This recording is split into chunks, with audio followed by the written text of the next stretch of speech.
शरणं गच्छामि। सम्मानित साथियों, नमो बुद्धाय, जय भीम। आज के अम्बेडकर संदेश में आपका हार्दिक स्वागत है। आज के अम्बेडकर संदेश में हम आपको ऐतिहासिक बातें बताने जा रहे हैं जो बाबा साहब ने भारत पाकिस्तान को लेकर कही हैं। साथ ही साथ एक देश और एक भाषा, एक राज्य एक भाषा की बात बाबा साहब करते हैं, पुरजोर समर्थन करते हैं। क्यों जरूरी है एक राज्य और एक भाषा, इस बात के बारे में, इस बिंदु के बारे में बाबा साहब ने विस्तार से कारण बताया है। भारत व पाकिस्तान का जब विभाजन हो जाता है तो बाबा साहब खुशी जाहिर करते हैं और कहते हैं आप मान सकते हैं, आप इस बात को मान सकते हैं, आपको कहना चाहिए कि पाकिस्तान की कल्पना मेरी ही थी, मैंने ही देश विभाजन की वकालत की थी। आखिर ये किस परिप्रेक्ष्य में और क्यों ऐसा बाबा साहब कहते हैं? भारत और पाकिस्तान के विभाजन पर खुशी जाहिर क्यों करते हैं बाबा साहब? और यदि भारत व पाकिस्तान का विभाजन ना होता तो क्या होता? आज के अम्बेडकर संदेश में वो भी हम आपको बताएंगे। बाबा साहब के ही हुबहू शब्दों में पाकिस्तान की कल्पना मेरी ही थी और इसके पीछे का जो कारण है, हकीकत है, वो भी आज के अम्बेडकर संदेश में हम आपको बताने जा रहे हैं। सामान्य साथियों, इसी अम्बेडकर संदेश के अंत में पूछा जाएगा एक महत्वपूर्ण प्रश्न आपसे, जिसका जवाब देना आपके लिए बेहद जरूरी है, अनिवार्य है। अगर अंत तक वीडियो को वॉच करेंगे तो उस प्रश्न का जवाब देना आपके लिए बाएं हाथ का खेल रहेगा। आज के अम्बेडकर संदेश को शुरू करने से पहले हम आपको बता दें, आज का अम्बेडकर संदेश बाबा साहब डॉक्टर अम्बेडकर संपूर्ण वाङ्मय खंड 1 से हम आपके समक्ष रखेंगे। पेज नंबर 164 से 167 तक ये पूरा मैटर है जो हम आपके समक्ष रखने जा रहे हैं। इसके जो आज का अम्बेडकर संदेश है, इसका विषय एक तरह से भाषावाद की सीमितताएं, यानी कि भाषावाद की भी एक लिमिट होती है। अध्याय 3 भाषावाद राज्य का पक्ष विपक्ष के बारे में बातचीत होगी। आखिर एक राज्य और एक भाषा के पक्ष में क्या तर्क हो सकता है, विपक्ष में क्या तर्क हो सकता है, और एक राज्य एक भाषा होगा तो क्या सहूलियत होगी, क्या सुविधाएं होंगी, और एक राज्य एक भाषा ना होकर बल्कि एक राज्य में बोली जाने वाली कई भाषाएं, अगर इस तरह का प्रदेश का गठन किया जाता, राज्य का गठन किया जाता है, उसके क्या दुष्परिणाम होंगे। आज का अम्बेडकर संदेश आप समझ गए होंगे कितना अहम है, कितना महत्वपूर्ण है, कितना ऐतिहासिक है। इसलिए आपको अंत तक जरूर सुनना चाहिए। यदि आपके पास धैर्य नहीं है, संयम नहीं है, तो फिर यहीं पर आप रोक सकते हैं। लेकिन हमारा विशेष निवेदन है कि धैर्य के साथ, संयम के साथ इस वीडियो को अंत तक जरूर वॉच कीजिए। तो आइए शुरू करते हैं। बाबा साहब लिखते हैं कि एक राज्य एक भाषा लगभग हर एक राज्य का एक सार्वभौम लक्षण होता है। जर्मनी के संविधान की जांच कीजिए, फ्रांस का संविधान जांचिए, इटली के संविधान की परीक्षा कीजिए, इंग्लैंड का संविधान देखिए और संयुक्त राज्य अमेरिका का संविधान देखिए। एक राज्य एक भाषा, यही नियम है। यानी कि जितने भी देशों के नाम यहाँ पर गिनाए बाबा साहब ने, सभी जगह एक भाषा एक देश की परिकल्पना साकार की गई है। तब बाबा साहब कहते हैं कि जहां कहीं भी इस नियम से विचलन हुआ है वहीं राज्य के लिए खतरा पैदा हो गया है। मिश्रित भाषावार राज्यों के उदाहरण प्राचीन ऑस्ट्रियन साम्राज्य और प्राचीन तुर्की साम्राज्य में मौजूद हैं। वे इसलिए नष्ट हो गए क्योंकि वे बहुभाषी राज्य थे और बहुभाषी राज्यों के सभी गुण अवगुण उनमें विद्यमान थे। भारत का भी यही हश्र होगा अगर ये मिश्रित राज्यों का समूह बना रहा। एक भाषी राज्य की स्थिरता और बहुभाषी राज्य की अस्थिरता के कारण सर्वथा स्पष्ट है। किसी भी राज्य की बुनियाद भाईचारे पर रखी जाती है। किसी भी राज्य की बुनियाद क्या होती है? भाईचारे पर होती है। बाबा साहब भी इस बात को स्वीकार करते हैं। कहते हैं ये भाईचारा या सहानुभूति है क्या? संक्षेप में कहा जाए तो वह एकत्व की सामूहिक भावना की अनुभूति होती है, जो उन लोगों को जिनमें ये भावना है उन्हें एहसास दिलाती है कि वे आपस में भाई भाई हैं। ये भावना दुधारी भावना होती है। ये किसी के अपनों के प्रति भाईचारे का भाव भी है और दूसरों के प्रति भाईचारे के अभाव की भावना भी है। यह समजातीयता की चेतना का भाव है, जो एक और तो उन लोगों को जिनमें ये भाव इतना प्रबल होता है कि वे आर्थिक संघर्षों या सामाजिक श्रेणीकरण से उत्पन्न सभी भेदभावों की अवहेलना करते हैं, एकता के सूत्र में बांधता है, और दूसरी ओर उन्हें उन लोगों से अलग करता है जो उनके समजातीय नहीं होते। ये किसी अन्य वर्ग के न होने की इच्छा को प्रकट करता है। सम्मानित साथियों, बाबा साहब आगे इसी बारे में कहते हैं कि इस भाईचारे की भावना का अस्तित्व ही एक स्थिर और लोकतांत्रिक राज्य का आधार है। आपसे पूछा जाए कि बताइए एक स्थिर और लोकतांत्रिक राज्य का आधार क्या है, तो आप बोलेंगे भाईचारे की भावना का अस्तित्व। मेरे साथियों, भाषा आगे लिखते हैं कि भाषावार राज्य इतना आवश्यक क्यों है। उसका यह एक कारण है, लेकिन कोई राज्य एक भाषी ही क्यों हो, इसके कुछ अन्य कारण भी हैं। एक राज्य एक भाषा का नियम क्यों आवश्यक है, इसके दो कारण हैं। बाबा साहब एक राज्य एक भाषा का नियम बताते हैं, उसके दो कारण बताते हैं। कहते हैं एक कारण तो यह है कि यदि राज्य में रहने वाले लोगों में यदि राज्य में रहने वाले लोगों में भ्रातृत्व भावना का अभाव हो तो लोकतंत्र बिना संघर्ष के नहीं चल सकता। नेतृत्व के लिए दो दलों में लड़ाई झगड़े और प्रशासन में भेदभाव का व्यवहार, ये दो तत्व किसी भी मिश्रित भाषावार यानी कि द्विभाषी में सदा बने रहते हैं और उनका लोकतंत्र के साथ निर्वाह नहीं हो सकता। मिश्रित भाषाई राज्य में लोकतंत्र क्यों असफल रहता है, इसका सबसे अच्छा उदाहरण बाबा साहब देते हैं। वर्तमान बंबई राज्य है। मुझे राज्य पुनर्गठन आयोग के इस सुझाव पर आश्चर्य होता है कि वर्तमान बंबई राज्य को यथावत रहने दिया जाए ताकि हम ये अनुभव प्राप्त कर सकें कि मिश्रित राज्य किस प्रकार उन्नति कर सकता है। बंबई विगत 20 वर्षों से मिश्रित भाषावार राज्य चला आ रहा है, जहां महाराष्ट्रियों और गुजरातियों में घोर शत्रुता है।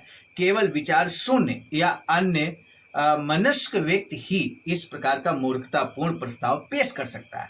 मिश्रित भाषावार राज्य में लोकतंत्र की असफलता का एक और दृष्टांत है भूतपूर्व मद्रास राज्य। मिश्रित राज्य के रूप में संयुक्त भारत का गठन और भारत और पाकिस्तान के रूप में अनिवार्य विभाजन मिश्रित राज्य में लोकतंत्र संभव न होने के अन्य दृष्टांत हैं। एक बड़ा उदाहरण यहाँ पर दे दिया कि भारत और पाकिस्तान जब मिश्रित रूप से रह रहे थे, क्योंकि बहुभाषी देश बन गया था और इसलिए भारत और पाकिस्तान का विभाजन अपरिहार्य बन गया। तब बाबा साहब आगे लिखते हैं कि एक राज्य एक भाषा के नियम का अपनाया जाना क्यों आवश्यक है। इसका दूसरा कारण यह है कि जाति तथा सांस्कृतिक विरोध का यही एकमात्र समाधान है।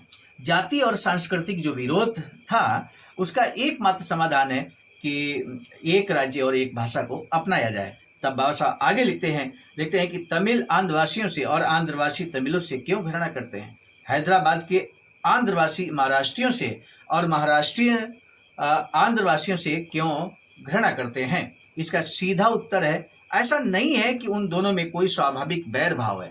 घृणा का कारण यह है कि उन्हें एक दूसरे के साथ साथ रख दिया गया है और वे सरकार जैसी भागीदारी के आम चक्र में भाग लेने के लिए बाध्य कर दिए गए हैं। इसके अलावा इस प्रश्न का कोई और उत्तर नहीं है। जब तक कि जोर जबरदस्ती आमने सामने रहने वाली स्थिति बनी रहेगी, इन दोनों में शांति स्थापित नहीं होगी। ऐसे लोग भी हैं जो कनाडा, स्विट्जरलैंड और दक्षिण अफ्रीका के उदाहरण देते हैं।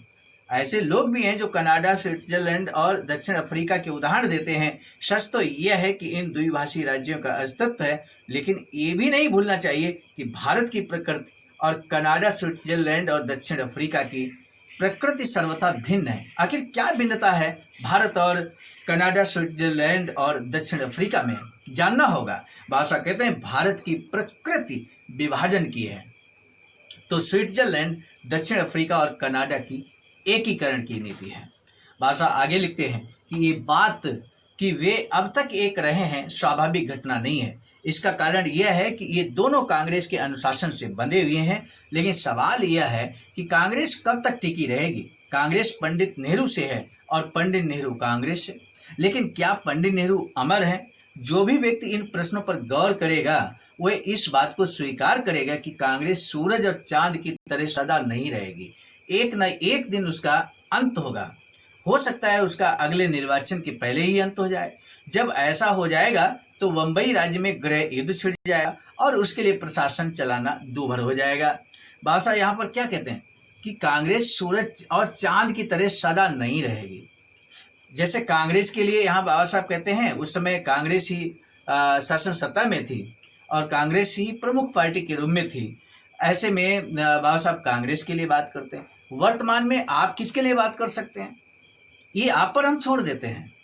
इसी तरह से कि वर्तमान में जो भी पार्टी के बारे में आप विचार कर रहे हैं, इसी तरह से जैसे बाबा साहब ने कांग्रेस के लिए किया था, सूरज और चांद की तरह सदा नहीं रहेगी वो पार्टी। आखिर कौन सी पार्टी है, आप विचार कीजिए, विश्लेषण कीजिए और अपना विचार चाहे तो कमेंट सेक्शन में आप व्यक्त भी कर सकते हैं। भाषा आगे लिखते हैं कि इसलिए हम 2 कारणों से भाषावार राज्य की स्थापना चाहते हैं, लोकतंत्र के लिए मार्ग प्रशस्त करने और जातीय तथा सांस्कृतिक तनाव को दूर करने के लिए। भाषावार राज्यों की स्थापना की दिशा में भारत सही मार्ग पर अग्रसर है। ये वही रास्ता है जो सभी राज्यों ने अपनाया है। अन्य भाषावार राज्यों के संबंध में भी शुरू से ऐसा ही होता आया है। वहां तक भारत का संबंध है, यदि उसे अपने लक्ष्य तक पहुंचना है तो उसे कुछ पीछे की ओर जाना होगा, लेकिन जिस रास्ते पर उसे चलना है वह उसका जाना पड़ता रास्ता है। यह वही रास्ता है जिस पर दूसरे राज्य चल रहे हैं। भाषावार राज्य के लाभ गिनवाने के बाद अब मुझे भाषावार राज्य के खतरों की ओर भी इंगित कर देना चाहिए। आखिर कौन से खतरे पैदा हो जाएंगे? बाबा साहब इस बात को कि भाषावार राज्य के खतरों की ओर भी हमें इंगित कर देना चाहिए कि अगर हम कई भाषाओं को मिलाकर एक राज्य का निर्माण करते हैं तो कौन से खतरे उत्पन्न हो जाएंगे। तब बाबा साहब कहते हैं कि भाषावार राज्य जिसकी राजभाषा उसकी क्षेत्रीय भाषा बहुत आसानी से एक स्वतंत्र राष्ट्र बन सकता है।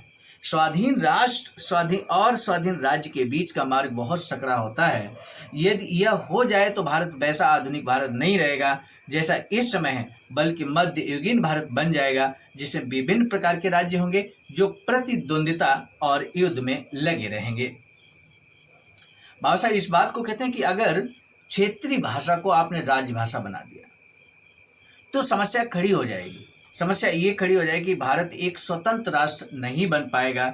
बहुत आसानी से इस बात को बाबा साहब कहते हैं कि आधुनिक भारत जैसा कि है वैसा भारत नहीं रह पाएगा और आपस में लगातार युद्ध होंगे, प्रतिद्वंदिता होगी और वो युद्ध में ही लगे रहेंगे। जाहिर है कि भाषावार राज्यों के गठन में एक खतरा मौजूद है, लेकिन भाषावार राज्यों के न होने पर खतरा भी कुछ कम नहीं है। जहां तक भाषावार राज्यों के गठन के खतरों का सवाल है, कोई बुद्धिमान और दृढ़ राजनेता उसे बचाव का रास्ता निकाल सकता है। अगर बाबा साहब कहते हैं भाषावार राज्यों के गठन के खतरों का सवाल तो है ही, लेकिन बुद्धिमान और दृढ़ राजनेता होगा तो वो बचाव का रास्ता निकाल लेगा। लेकिन सवाल खड़ा हुआ कि मिश्रित भाषावार यानी कि कई भाषाओं को मिलाकर एक राज्य अगर बनता है मिश्रित भाषावार राज्य के खतरे उनसे कहीं अधिक है। एक भाषा एक राज्य और एक भाषा एक राज्य में खतरा बाबा ने बताया किस बात को लेकर कि अगर क्षेत्रीय भाषा को राजभाषा बना दिया, क्षेत्रीय भाषा को राजभाषा बना दिया तो खतरा उत्पन्न हो जाएगा।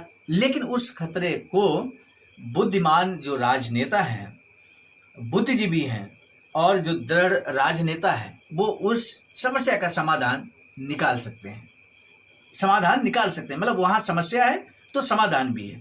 लेकिन दूसरी जो समस्या है, यदि मिश्रित भाषावार राज्य का गठन किया जाता है तब बाबा साहब कहते हैं कि यदि मिश्रित भाषावार राज्य के खतरे उनसे कहीं अधिक हैं और उन पर नियंत्रण करना किसी राजनेता के बस की बात नहीं होगी, चाहे वो कितना ही प्रतिष्ठित क्यों ना हो। यानी कि यदि कई भाषाओं को मिलाकर एक राज्य का गठन किया जाता है तो वहाँ पर मिश्रित जो भाषावार राज्य अगर बनता है तो वहाँ पर किसी भी राजनेता, किसी भी बुद्धिमान व्यक्ति के पास शायद ही उसका समाधान हो। इस बात को स्पष्ट तौर पर बाबा साहब कहते हैं इस खतरे का सामना कैसे किया जाए। मेरे विचार में इस खतरे से तभी निपटा जा सकता है जब संविधान में यह व्यवस्था रखी जाए कि क्षेत्रीय भाषा किसी भी राज्य की राजभाषा नहीं होगी। क्षेत्रीय भाषा किसी भी राज्य की राजभाषा नहीं होगी। ये बहुमूल्य विचार, बहुमूल्य सुझाव बाबा साहब देते हैं। राज्य की राजभाषा हिंदी रहेगी। ध्यान दीजिए मेरे साथियों, आज इस देश की राजभाषा, इस देश की भाषा, राष्ट्रभाषा कह सकते हैं हिंदी है। नेशनल लैंग्वेज हिंदी है। और ये बाबा साहब ने कहा था कि राज्य की राजभाषा हिंदी रहेगी और जब तक भारत इस प्रयोजन के लिए योग्य ना हो जाए अंग्रेजी बनी रहेगी। जब तक हिंदी को स्वीकार न कर ले पूरा देश तब तक अंग्रेजी को अपनाया जा सकता है, क्योंकि लंबे समय से लगभग 150 वर्षों शासन किया अंग्रेजों ने, तो अंग्रेजी भाषा का प्रभुत्व बन चुका था शासन प्रशासन में। बाबा साहब कहते हैं क्या भारतवासी इसे स्वीकार करेंगे, यानी कि अंग्रेजी को स्वीकार करेंगे? यदि वे इसे स्वीकार नहीं करते तो भाषावार राज्य सहज ही देश के लिए खतरा बन जाएंगे। एक भाषा जनता को एक सूत्र में बांध सकती है, एक भाषा जनता को एक सूत्र में बांध सकती है, दो भाषाएं निश्चय ही जनता में फूट डाल देंगी। यह एक अटल नियम है। भाषा संस्कृति की संजीवनी होती है। भाषा संस्कृति की संजीवनी होती है, क्योंकि भारतवासी एकता चाहते हैं और एक समान संस्कृति विकसित करने के इच्छुक हैं। इसलिए सभी भारतीयों का ये भारी कर्तव्य है कि वे हिंदी को अपनी भाषा के रूप में अपनाएं। पुरजोर कोशिश करते हैं बाबा साहब की हिंदी को राजभाषा अपनाया जाए। कितना महत्वपूर्ण बात आज आपको जानकारी मिली है। शायद ही इससे पहले इस बात की सटीक जानकारी आप तक पहुंची हो। ये भारत सरकार के द्वारा बाबा साहब डॉक्टर अंबेडकर संपूर्ण बांग में प्रकाशित किया गया है मेरे साथियों। भारत सरकार के द्वारा जानकारी मिली है। बाबा साहब की लेखनी के माध्यम से हूबहू जानकारी आप तक मिली है। कितनी महत्वपूर्ण जानकारी आप तक पहुंच रही है। बाबा साहब आगे लिखते हैं कि कोई भी भारतीय जो इस प्रस्ताव को भाषावार राज्य के अभिन्न अंग के रूप में स्वीकार नहीं करता, भारतीय कहलाने का अधिकारी नहीं हो सकता। वो 100% महाराष्ट्रियन, 100% तमिल या 100% गुजराती तो हो सकता है, किंतु वह सही अर्थ में भारतीय नहीं हो सकता, चाहे भौगोलिक अर्थ में भारतीय हो। यदि मेरा सुझाव स्वीकार नहीं किया जाता तो भारत भारत कहलाने का पात्र नहीं रहेगा। यह विभिन्न जातियों का एक समूह बन जाएगा जो एक दूसरे के विरुद्ध लड़ाई झगड़े और प्रतिस्पर्धा में रत रहेगा।